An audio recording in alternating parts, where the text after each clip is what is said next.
novamente muito bem-vindos em mais um programa Educar para Transformar, aqui da Web TV Cidade de Santo André. Como sabem, toda semana trago um tema diferente relacionado ao mundo da educação para aprendermos mais a como educar para poder transformar a nossa sociedade, o nosso dia a dia. E hoje um tema diferente também, que pode estar em vários cantinhos das nossas vidas, porque o assunto envolve arte e o importante da arte na formação do indivíduo. Para isso, hoje eu trago aqui Rosana Polidoro, educadora e atualmente escritora também, não é, Rô? Isso mesmo. Ai, Rô, muito bem-vinda, seja muito bem-vinda aqui. Eu que agradeço o seu convite, agradeço a gentileza de ter lembrado de mim. E são tantas histórias, a gente já se conhece há um tempinho, né? É verdade. Está sendo muito bom te rever, então eu agradeço muito. Poxa, eu é que fico muito feliz. Rosana tem uma longa caminhada, uma trajetória cheia, repleta de riquezas, que vai trazer para nós, na nossa conversa, enriquecendo um pouco a você e também ao meu dia a dia, ao meu repertório. Rô, primeiro, novamente, muito obrigada. É muito feliz para mim ter uma profissional como você, que marcou a minha carreira, que pôde trazer muita coisa, que também fez com que o sentimento e a vontade de dar aula crescesse cada vez mais. Rosana, uma excepcional educadora, e hoje ela está aqui. Conta um pouco pra gente, para o público conhecer quem é você, Rô. Bom, então, eu sou Rosana, educadora há mais de 32 anos, né? Educadora por amor e por paixão, porque eu nunca me vi e não me vejo até hoje fazendo outra coisa que não seja dar aula e estar envolvida nesse meio que eu tanto gosto, Sim. Né? E tudo começou na minha infância mesmo, né? Ah, de infância? De infância. Eu já tinha essa vontade, sempre quis ser professora e, claro, tive professores muito inspiradores. Né? Eu sempre estudei em escola pública, de boa qualidade, né? E tive grandes mestres, mas duas me marcaram muito no ensino fundamental 2, que foi minha professora de língua portuguesa, a professora Norma, e minha professora de educação física, a professora Gláucia. Nossa, isso é tão bonito quando alguém fala sobre os professores que marcaram, porque quando a gente se torna professor, professora, a gente pensa, será que nós também estamos fazendo a diferença? A gente sempre duvida e graças a Deus vem muita força dizendo, vocês estão no caminho certo. Professores como a Rosana que marcaram a minha vida e eu tenho certeza que eu também, né, devo estar marcando a vida de muitas pessoas. A gente precisa dessa força, desse retorno. E hoje Rosana trazendo para nós que teve como inspiradores professores. Que lindo, Rô, pode continuar. Então, e eu assim, por estudar em colégio público, na época não tinham muitos colégios que tinham curso de magistério, que até então era um curso técnico de ensino médio, que infelizmente não existe mais, e que era muito bom, né? Sim. E fui para um outro colégio depois da 8ª série, que hoje é o 9º ano, com a promessa de que haveria um curso de magistério naquele colégio. Só que infelizmente a turma não se formou e eu acabei perdendo a vaga nos outros colégios públicos que tinham o curso que eu queria na época. Certo. Então sobraram as escolas particulares, 3, e eu escolhi aquela que tinha um bom nome, né? Tinha um curso muito reconhecido e que também facilitava o transporte, era perto da minha casa e tal. E eu vou citar o nome do colégio porque eu acho que é a minha segunda casa e merece esse reconhecimento, que é o Instituto Coração de Jesus, aqui no centro de Santo André, onde eu fiquei como professora 32 anos. Meu Deus. Então, depois de estudar o magistério lá, assim que eu me formei, eu fui convidada pela irmã Terezinha, né? Saudosa irmã Terezinha. E fiquei no colégio todos esses anos, 32 anos, então eu digo que é a minha segunda casa, lá onde eu aprendi a ser professora. E tudo o que eu sou como educadora eu devo a essa casa, então é só gratidão mesmo. Puxa vida, é muito bonito ouvir. O Coração de Jesus também foi o lugar que me ensinou a ser professora, porque pessoas como você que inspiraram a minha vida, inspiraram a vida de muitas pessoas a ser professores, faziam parte dessa instituição, né? Que lindo, que lindo, que lindo. Você ficou 33 anos? 32 anos. 32 anos. Eu me aposentei e continuei por mais 7 anos no colégio, né? e dei aula em outras instituições, Certo. sempre privadas, né? Nunca fui para o setor público, apesar de ter vindo de uma formação pública, eu acabei me envolvendo mais com o setor privado e também fui feliz nas outras instituições, mas este foi o lugar onde eu mais fiquei, né? Por opção e porque a vida quis assim. E tem uma frase que eu gosto demais, que quando eu fui conhecer o colégio com a minha mãe, eu fiquei muito assim impressionada, porque eu falei, meu Deus, isso parece um convento. Será que eu vou me adaptar àquelas pombinhas no pátio, as irmãs e tal? E tinha uma irmã muito amorosa, que fazia parte da secretaria do colégio, irmã Ana Buragas, que disse para mim assim, ninguém vem a uma casa salesiana se não for pelas mãos de Nossa Senhora. Ai, que lindo. Então eu acho que aquilo marcou a minha vida para sempre e foi o que me fez decidir ficar, né? Então eu fui muito feliz nessa casa, eu sou muito feliz como educadora e estou agora num novo ciclo. Exato, isso é algo que chama muito a atenção. Porque a Usana, desde pequena, sempre teve um sonho. Vamos dizer que hoje esse sonho se tornou um projeto e foi concretizado. Que era o sonho de lançar um livro, é isso, Usana? É isso. Conta pra gente. Isso desde pequena você tinha essa vontade? Eu assim, desde criança, sempre gostei de desenhar muito. Então sempre desenhei, sempre pratiquei, fiz cursos na área. A minha primeira formação foi em educação física, como eu falei, por causa dessa professora que me inspirou. Então, eu praticava muito esporte na minha adolescência e eu achava que com a educação física seria uma contribuição muito grande na educação, né? Trabalhei um tempo com educação física, porém, por causa até de problemas de saúde, tive um problema no joelho e tal, não consegui continuar na área. E aí fui fazer educação artística, que no próprio colégio onde eu trabalhei tinha a faculdade à noite. Puxa vida, então quer dizer, a arte sempre trazendo aí um encantamento na sua vida, Isso. né? E eu sempre fui aquela professora curiosa. Nunca gostei de fazer projetos assim simples, né? Sempre gostei do teatro, da música, da pintura e sempre associei a arte ao cotidiano da sala de aula. Então os meus projetos estavam sempre relacionados. Então a graduação em educação artística trouxe esse universo para mim, né? Então veio em encontro com tudo que eu sempre acreditei em educação.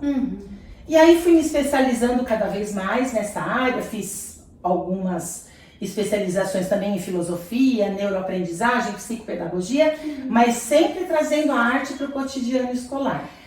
Eu percebo, eu vejo o quanto que hoje em dia faltam oportunidades, muitas vezes, das crianças até pegarem mais em objetos, por exemplo, lápis de cor, canetinha, porque assim, todos têm material maravilhoso, mas às vezes faltam oportunidades na aula para poder utilizar aquele material todo. E eu, como eu dou aula de língua inglesa, então, dependendo do que eu vou fazer com as crianças, eu solicito que eles utilizem alguns materiais e eu vejo, teacher, eu nunca, por exemplo, experimentei fazer um corpo humano. Teacher, eu não gosto, eu fujo desse tipo de desenho por faltar oportunidades dessa exploração da arte. Como que você vê essa realidade hoje em dia, na sua opinião, né? Porque essa é uma opinião minha. Eu acho que faltam essas oportunidades. Talvez a sala de aula fique muito no concreto, na escrita. O que você acha sobre isso, Ru? Então, eu acho que hoje já mudou bastante. Hoje a arte ela está mais inserida, tanto que no próprio material didático adotado nas escolas, a arte aparece. Então hoje você vê, por exemplo, numa aula de matemática, de geometria, um artista, né, que fez em sua obra o uso da geometria. Então os professores aproveitam para estudar aquele artista dentro da aula de matemática.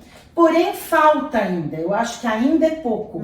Então agora estão começando a surgir algumas coleções, alguns livros paradidáticos que têm o conteúdo de arte na literatura infantil.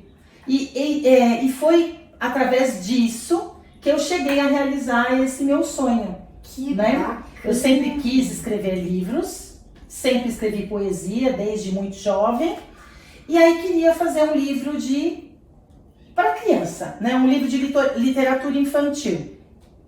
E o meu objetivo era, tem que ter arte. Tem que ter arte. Até pela própria experiência de sala de aula. Puxa vida, que legal. Então, quer dizer, sempre essa, falo que não falo não é uma mosquinha, né? Mas aquilo sempre colocou em você, que ficava no seu ouvido, não, você tem que fazer, e agora você conseguiu concretizar um livro voltado para criança e que traz um pouco, ou muito, conta um pouco, qual que é a história que teu livro tá trazendo aí para as crianças no dia a dia?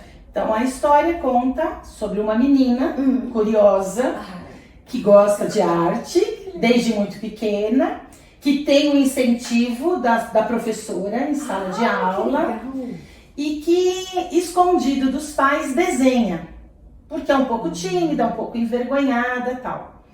E um dia, conversando com os pais sobre isso, eles resolvem fazer uma surpresa para ela. Tá chegando o aniversário dela e eles resolvem levá-la ao museu pela primeira vez, para ver uma exposição. E a exposição é justamente do artista preferido dela, que os pais não sabiam, que é o Cândido Portinari. Nossa! E ela está aprendendo sobre o Cândido Portinari na escola, e ela pesquisa por conta própria para saber mais sobre ele e tal, e ela vai com a família à exposição. E aí lá, ela aprende milhões de coisas, enfim. Só lendo para realmente Só conhecer. lendo para conhecer. Como chama o livro? Isabela, Candinho e a Pipa, da editora Telha.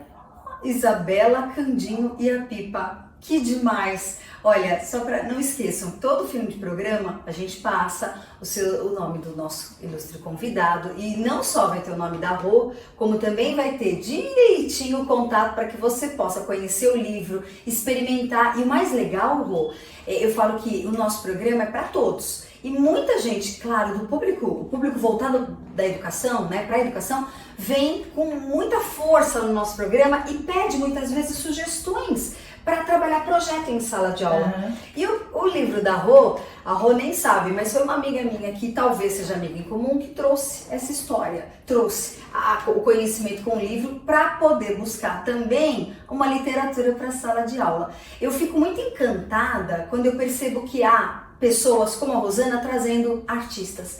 Rô, eu acho que também está faltando levar para as crianças esses nomes. E você falou do material novo, né? Que nas escolas, as apostilas estão trazendo. Como eu já estou há algum tempo fora de escola, eu falo que a realidade às vezes vem pela boca das crianças, pelas conversas, né?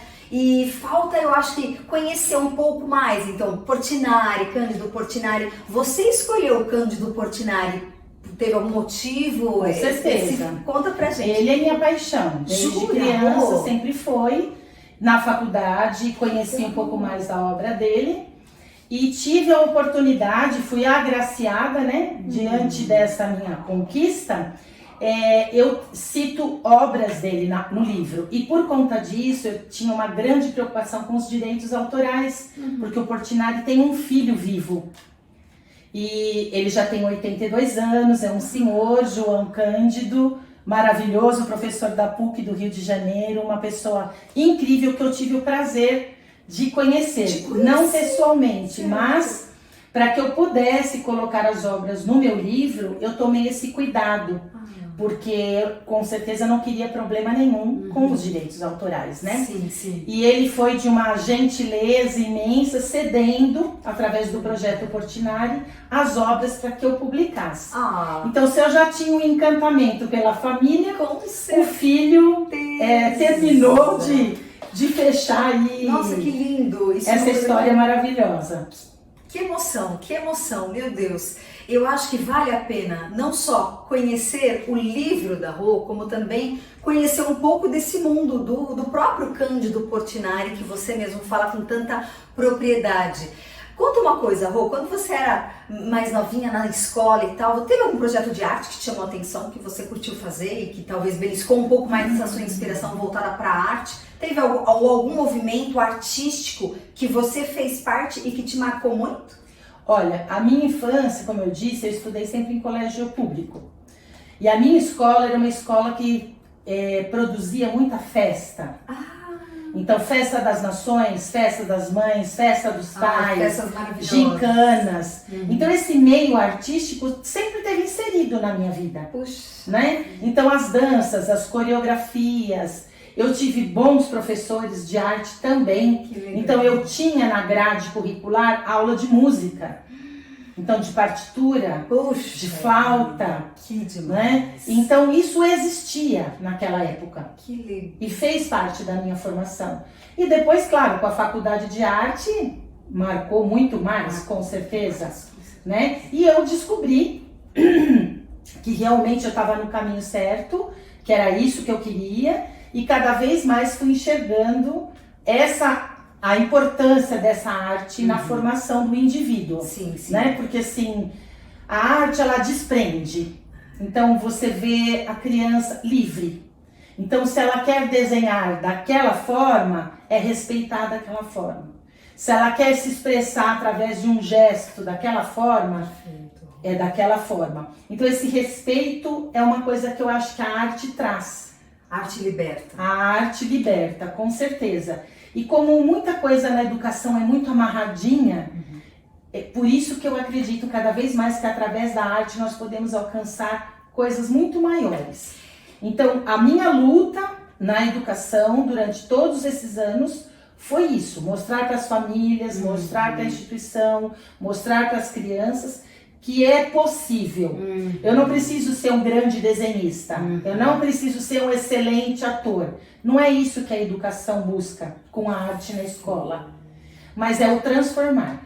É o ser criativo, né? Perfeito. Eu me recordo, né? Para quem não sabe, eu conheço a Rô desde o magistério, né? Eu fui estagiária da Rosana, então os meus primeiros passos como professora foram inspirados com certeza em profissionais como a Rosana. E uma coisa que me marcava, Rô, é que toda vez que eu estava inserida ali na sua sala, no seu grupo, eram grupos de crianças felizes, de crianças que queriam estar lá, que se sentiam pertencentes daquele espaço e que criavam. Seus grupos sempre foram criativos. Você colocava também como metas de grupo e que cada um tivesse a sua vontade, por exemplo, sendo praticada. Não grupos iguais, grupos que um apresentava o outro do mesmo jeito. As apresentações em grupo eram sempre diferentes. Cada criança conseguia se inspirar de uma maneira diferente, trazia, né? E a arte, no seu trabalho como professora, sempre presente. Teve algum projeto diferente que você se recordam? Devem ter inúmeros, né, Rô? Porque 32 anos, e que foram anos agraciados, anos assim muito bem realizados. Sim. Teve algum que você traz com muito carinho no coração, algum tipo de situação? Por exemplo, eu não vou dizer de mas, por exemplo, as danças folclóricas sempre estiveram muito dentro de mim. Puxa. Então, por exemplo, numa festa junina, eu sempre procurei fazer algo diferente, nunca aquilo que era comum. Então, eu sempre trazia, por exemplo, uma dança folclórica do norte, por exemplo, que não era muito conhecida, como o carimbó, que nós dançamos um ano. Então, o folclore brasileiro ele é muito rico, basta ele ser explorado, bem utilizado, né? Então, as danças, por exemplo. Outros projetos maravilhosos que eu fiz, inclusive junto com os meus colegas de trabalho, maravilhosos também, as apresentações no teatro. Então, as festas de encerramento nunca eram dancinhas, sempre foram espetáculos. Nossa! Porque tinha história. Então, era uma história com a arte ali, presente, né? A arte do teatro, a arte da música, a arte do desenho. Porque muita gente pensa, quando a gente fala em arte, só pensa no papel, né? Então eu dizia para os meus alunos sempre isso: cinema é arte, teatro é arte, grafite é arte. Então não é só o papel, não é só desenhar. Perfeito. Então eu tentei mudar esse olhar da arte nesse tempo que eu estive em sala de aula também, né? E foi com toda essa vontade que eu cheguei ao meu livro infantil, trazendo um pouco da arte com uma criança que gosta de arte, incentivada pela sua professora. Então é um pouco da minha realidade, né, contada no livro também. E o meu último projeto, estando ainda em sala de aula, As Cores da África, foi um projeto que me marcou bastante, porque nós estudamos muito. Foi uma apresentação para uma feira cultural, E eu participei desse projeto num concurso que eu cheguei até a semifinal. Nossa! Então, para mim, assim, foi bem marcante, as crianças gostaram muito também. Nós estudamos muito, aprendemos muito juntos, eles trouxeram muitas coisas importantes também, porque tem isso, né? O professor também tem que se colocar como aprendiz. Como aprendiz, perfeito. Porque a sala de aula é uma troca, Sim. Eu sempre enxerguei assim. E esse projeto marca o final, vamos dizer assim, da minha sala de aula. Nossa, que lindo. Né? Então eu terminei o meu ciclo dentro da sala de aula muito feliz, com um projeto muito bacana, muito enriquecedor, para dar início a esse novo ciclo da minha vida. Nossa, que legal. E esse novo ciclo, ele começou com o seu livro, e quais são os outros projetos que eu imagino que você tem aí engatilhado? Tem já algumas coisas que você está fazendo relacionadas à arte? Sim, todos os meus livros serão voltados para a arte. Que legal. Porque é assim que eu gosto, é assim que eu me vejo, né? Então o primeiro foi o da Isabela e eu tenho 2 que estão a caminho. Um que conta a história do Egito para crianças um pouquinho maiores, né? E tem um outro sobre o folclore de Santa Catarina. Nossa! Então os 2 já estão em produção. Vamos ver aí. Nossa, que gostoso! Você tem que voltar aqui quando você tiver os outros livros para trazer para nós também esse contexto aí literário desses próximos livros. Esse do Egito também deve ser muito interessante, o outro da cultura folclórica, no caso de Santa Catarina. Que interessante! E você também participa de alguns grupos literários, alguma roda literária? Participo. Aqui em Santo André nós temos uma cooperativa chamada Copa Acesso. Eu participei de uma antologia de poesia, né? Então eu tenho outras publicações, só que não são livros solo, eu participo com outras pessoas. Que bacana! E tem um grupo chamado Família Literária, a sede é no Mato Grosso, tem pessoas do Brasil todo e até de outros países que participam, também com poesia e conto. Então eu tenho mais algumas publicações em participação com outras pessoas. Nossa, sensacional! Para que as pessoas tenham acesso a essas rodas literárias, tem algum meio, tem algum tipo de... Então, essa do Mato Grosso, nós temos um site que as pessoas podem entrar, podem conhecer os autores e suas obras, familialiteraria.com.br, né? A Copa Acesso é uma cooperativa de Santo André. Que legal! E é só entrar e participar. Muita gente pode ter vontade de estar querendo escrever também, querer estar participando, então fica aqui o convite, né? Para quem tem esse sonho, não deixe engavetado, coloque em prática, porque eu digo que eu estou hoje muito realizada, né, nesse novo ciclo e estou muito feliz. Né? Nossa, Rô, eu fico assim imensamente feliz de ver você tão bem e tão assim recriando no momento cíclico, né? Porque você fechou um ciclo muito bonito no Coração de Jesus, no Instituto Coração de Jesus, e agora você está começando um outro ciclo que sempre esteve em você, né? Sim, sempre esteve em mim. E para adquirir o livro, você consegue informar pra gente alguma livraria específica, algum meio? Sim, ele não está em livraria física, mas em várias lojas online. Então você pode encontrá-lo no Extra, na Amazon, na Americanas, no próprio site da Editora Telha. Ah, perfeito. Então nós vamos colocar isso também. É muito importante porque a gente precisa enriquecer. A cultura do nosso país precisa ser enriquecida e a leitura e a arte com certeza são os melhores meios para isso. Queria te agradecer. Eu que agradeço a oportunidade e fica um convite. Se vocês adquirirem, professores que quiserem trabalhar o meu livro com as crianças, eu ficarei imensamente feliz. Podem entrar em contato através da Ju, Sim, que eu irei com o maior prazer dar uma oficina para as crianças e trabalhar um pouquinho mais do livro com vocês, tá bom? Gente, que convite maravilhoso! Então olha aí, quem tiver interessado não só pode entrar em contato comigo, como qualquer tipo de canal aqui na nossa Web TV, nos nossos programas da Web TV Cidade de Santo André, você pode entrar em contato sim. Coloca ali uma mensaginha sobre a sua vontade de ter a Rosana participando de uma oficina literária aí na sua escola e também na sua comunidade. Por que não? Por Com que certeza. não? Muito obrigada. Obrigada, eu que agradeço. Sempre você será muito bem-vinda aqui para próximos programas, tá? Quero você participando de outros programas, inclusive voltados para a arte e para a literatura, Com tá? certeza, eu que agradeço. Muito obrigada, Júlia. Eu que agradeço, muito obrigada a você também por estar aqui para aprender um pouco mais sobre educar para transformar aqui na nossa Web TV Cidade de Santo André. E até a próxima, pessoal. Tchau! Tchau, até a próxima.